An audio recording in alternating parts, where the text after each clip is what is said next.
a new package. Let us see our new package.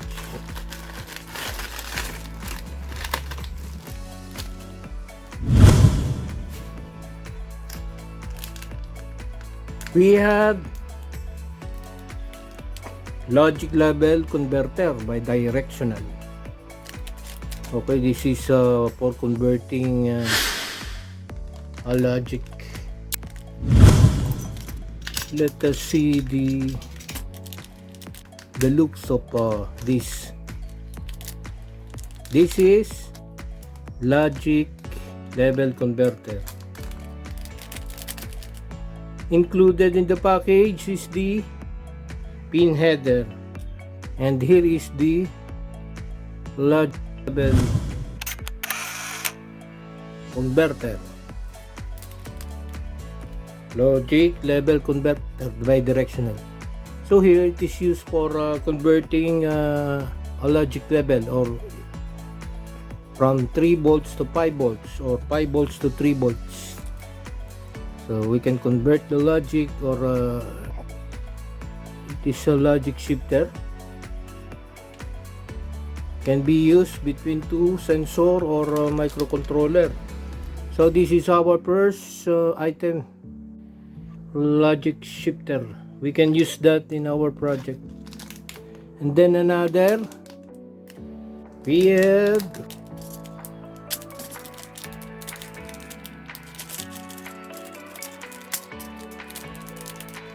AHT10 high precision digital temperature sensor. Let us see the sensor. What does it look like? Here is the sensor, temperature sensor. Included is the pin header. So here it is using I2C, because here we have the serial clock, serial data, and ground voltage in. We're going to use this temperature sensor for making a project. Then another one, we have 4015 buck converter, 5 ampere. Let us see the look.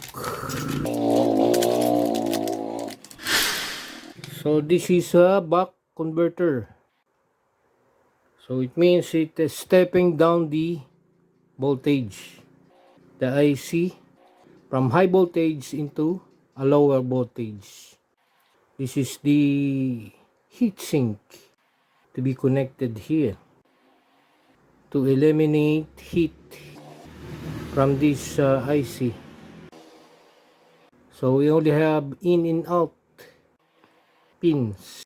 Here, that this is out, this is in. The input voltage is higher, should be higher than the output, because the output should be, we're converting the high voltage into lower voltage. So that's why it is called buck converter, stepping down the voltage from high voltage to lower voltage. We're going to use this in our upcoming project.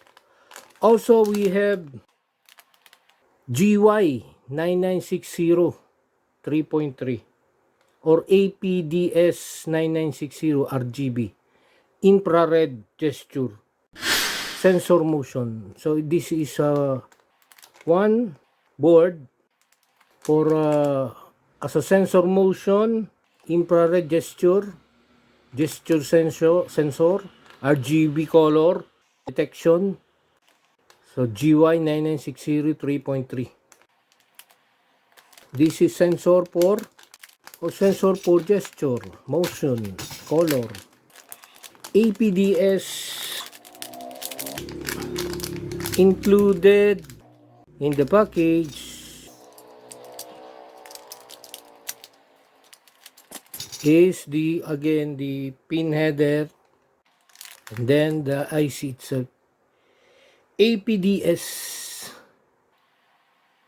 9960. Usually this is a gesture sensor, so we're using again I2C, because here we have INT, serial clock, serial data, BCC, ground, BL.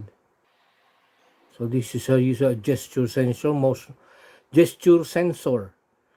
sensor, and also RGB color sensor. We're going to use this in our upcoming project. And then what we have, this one. This is I think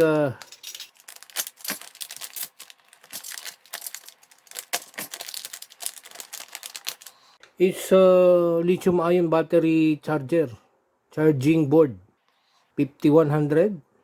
I think this is 5100, 5 to 15 volts charging board for the lithium ion, for the battery. Or going to use that also in our project. So what's the last item here? We have this item. Okay, we have, what's this? Power. We have the knob, motor control. So this is a speed control, a motor speed control, because we have here the power, motor, then the knob. So this is again our items we're going to use in our upcoming project. This is speed control motor. We have now the motor speed control, and then the buck converter, step down voltage.